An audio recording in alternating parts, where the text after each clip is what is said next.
Hi, I'm author N.D. Jones, and today's blog talk topic is damsels in distress.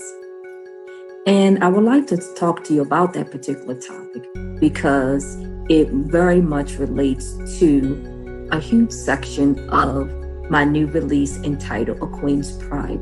A Queen's Pride is the first book in my Feline Nation duology, with Moth Death Claws being the second book. In A Queen's Pride, you have the heroine of Aisha, who you see in the cover behind me. When the book begins, Aisha is only 18. In fact, Aisha is the youngest heroine I've ever written, and this is not a young adult novel. It is very much an adult novel with adult themes, but it is a coming-of-age story for young Aisha. Aisha in the novel is a princess, what I refer to as a Hafsa Sakam.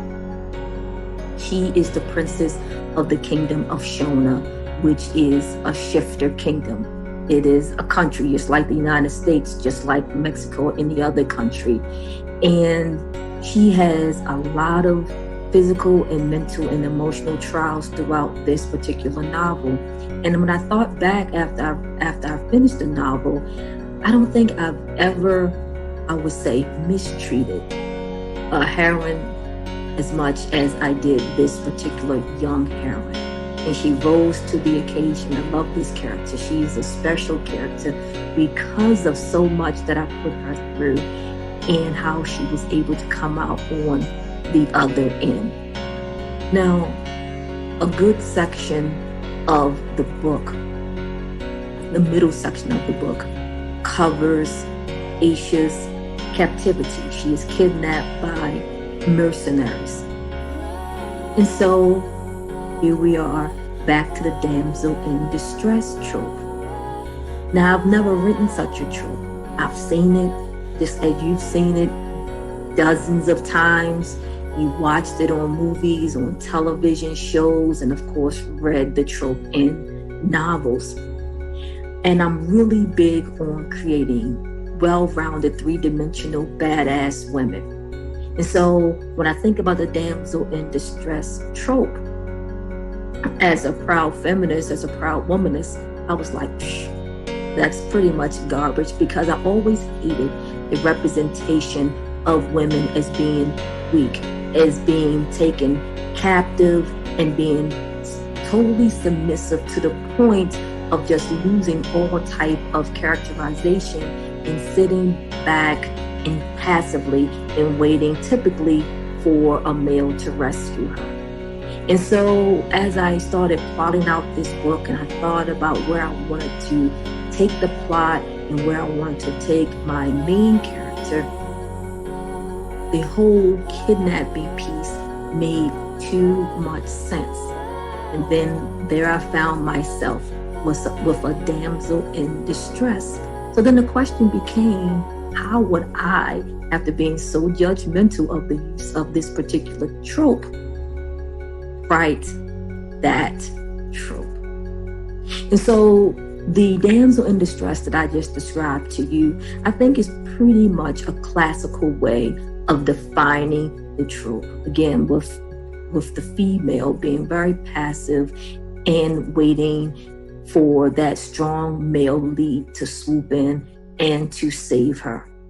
But when you peel back the layers of what the trope can be in certain hands, you see that it doesn't necessarily have to be a situation where the woman totally loses her agency, where she is a victim and nothing more, that the story perhaps ceases on her end and pans and follows the hero's journey to save his love.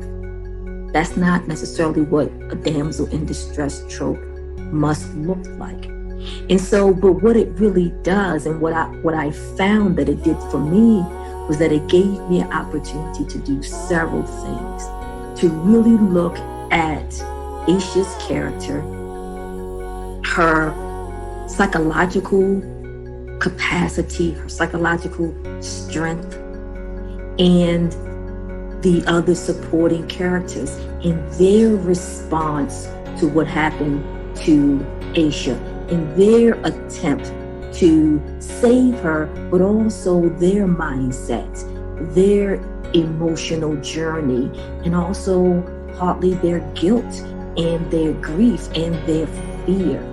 That's characterization wrapped up in this, what can very much be a much more complicated trope than simply a woman being kidnapped, a woman losing her agency, a woman feeling that she's totally powerless to the situation around her, and that she has no other choice but to submit, give in, and then wait, hopefully, to be rescued.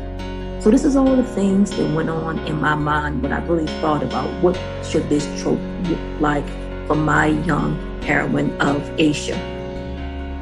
And so what I did not want to do was to totally disempower her, because you have to admit, she's kidnapped. She's a powerful shifter. She's a young shifter, but she's strong. She's extremely intelligent. She's been trained her whole life to take over the kingdom of Shona. So she's not coming into a situation lacking, but she's outnumbered, she's outgunned. Her opponents, or her foes, if you will, are trained men and women who are in the military. They're in it for money, they're in it for power, and they're also in it for the fact that they believe their shifters simply are not equal to human. So they have no true value for her as a person. She's a thing, she's an it, she's just the next payday for them. So they are more than willing to hurt her. And so she understands that. So the whole damsel in distress trope is that the threat is real, that their victimization is real, their certain level of powerlessness is real. But it doesn't mean that in every aspect that they are powerless, that they have to accept in their mind. And I think that's a big key here, is their mindset, that the classic damsel in distress accepts that she is powerless to impact any aspect of what's going on. But that need not be the case when you write this particular trope. And so I wanted to make sure that Aisha did not psychologically become a victim. She was very clear about what the power dynamics were and what she needed to hold on to as part of herself to make sure that she didn't go down the wrong route of self-pity, of thinking that she had zero power, even if there was an extreme power imbalance there. And she had to think, and she had to survive. And what does it mean for her to survive?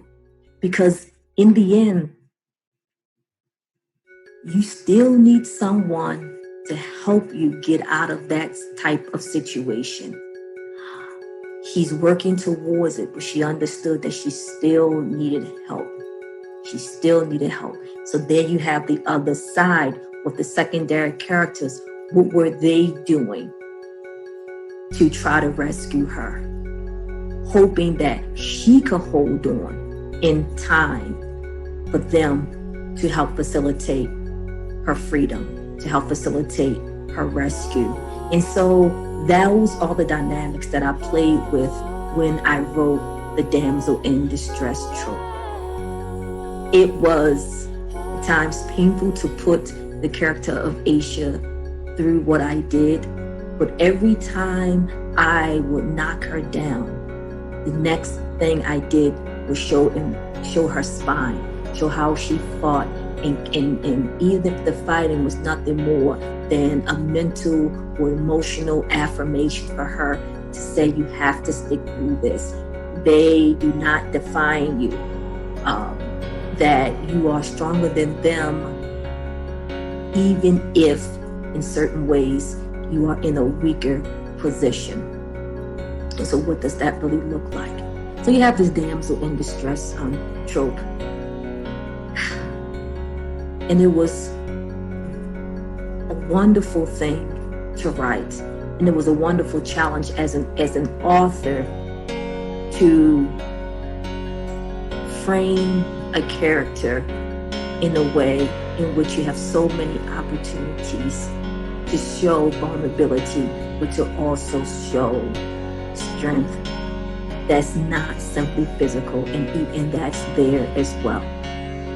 So that's the damsel in distress. I will say that there is a great blog talk or podcast on YouTube that you can look at as well if you want to explore this trope a bit further. And I believe it's called Damsel in Distress Trope. It's excellent.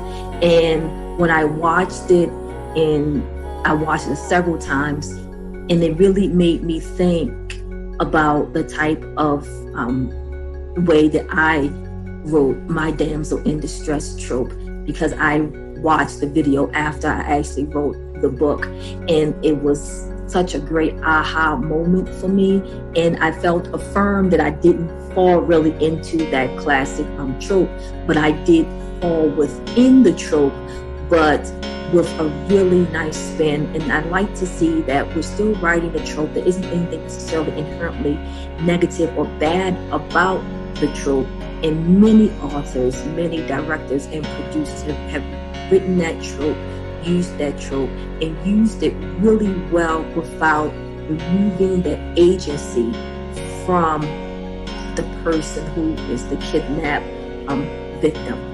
So that's just a little bit of a teaser for A Queen's Pride and my heroine of Asia. And there's so much more to it than that. But her ordeal of being a hostage and the people who held her captive, it plays out through the rest of the novel. And you'll get to see that.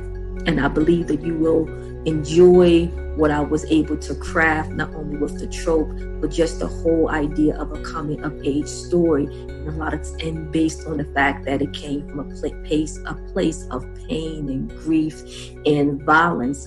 And what does that mean for a young person? How can a young person come out on the other end of that better for having gone through that very heartening, brutal journey? So again, that's A Queen's Pride. It's the first book in my Feline Nation duology, with Moffat's Claws being the second book. Thank you and have a good evening.